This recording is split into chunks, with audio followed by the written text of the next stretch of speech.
UMaysol owaziwa kakhulu usomabhizinisi waseNorthwest kahle kahle ingane kababa omncane, uzalwa baba omncane uMabheshu. Esamncane ubehlala ekhaya eKZN khona kababa omncane. Simdlalisa ke simbiza ngololo esayingane. Ulolo ngingasho ukuthi kusuke emncane ube ingane bina ingqondo yebhizinisi, izinto nje abe nokuzenza. Ubethanda kakhulu kodwa ukurapper ngoba leli gama nje lika Maysol walithola khona ebenomrapper waziqamba yena kahle kahle. Ulolo ngiyakhumbula wayenomdlwane ayewuthanda esasibuza ngobhubhi. Lo mdlwane wawuhlupha, so ubaba omncane wathi akasawufuni kumele siwulahle. Sacabanga nololo ngendlela ayenswempu ngayo ekudayiseni lo mdlwane, sahamba saya komunye ubaba owayeyiNazaretha owayengasifuni ngempela izinto. Kodwa uMaysol wafika ukukhuluma nalo baba wamkhombisa wagcine uthenga lo mdlwane.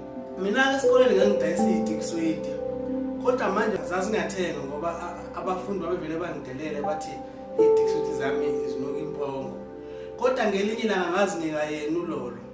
Ngikutshela ukuthi akuphilanga ngisho 30 minutes zathengwa zonke zo30. Ngahlala phansi naye ngathi awukume kulento yomculo mhlawumbe ukubheka ukuthi ayikho into ongayenza esabhizinisi sana. Ayike waqhubeka ke nesikole, uthe eqeda umatric wangena emayini ezomsebenzi, bese ehlala eNorthwest ngaleso sikhathi. Emva kweminyakana nje wangifonela wathi hawu senginebhizinisi khona la emayini.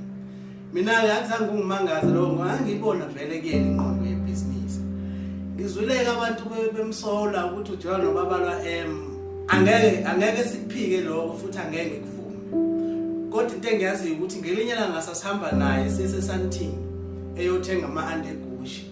Sambona uBabalwa ngathi mina yazi bafo lengane ngiyithandela wena.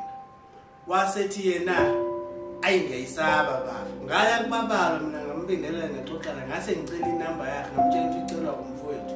Nangempela wanginika inamba uBabalwa angazi ukuthi baqhubeka bafika phi noMaysol. Ngijabulile ubafo ngendlu ayithenga eCape Town leka 200 million. Kahle kahle yena ubefuna indlu ka108 million ekade isemhlanga. Ngathi mina bafo seziningi kakhulu izigwili emhlanga. Kunganjani siye mhlambi noma eCape Town for a change. Wavuma ke angikhombise seyibonile yandlu wathi hayi bafo ngicabanga ukuthenga le. Ngathi mina hayi i-right. Waseyithenga ke ngiyakubongela bafo khona indlu yakhe la eGoli uthe noma inini mangifuna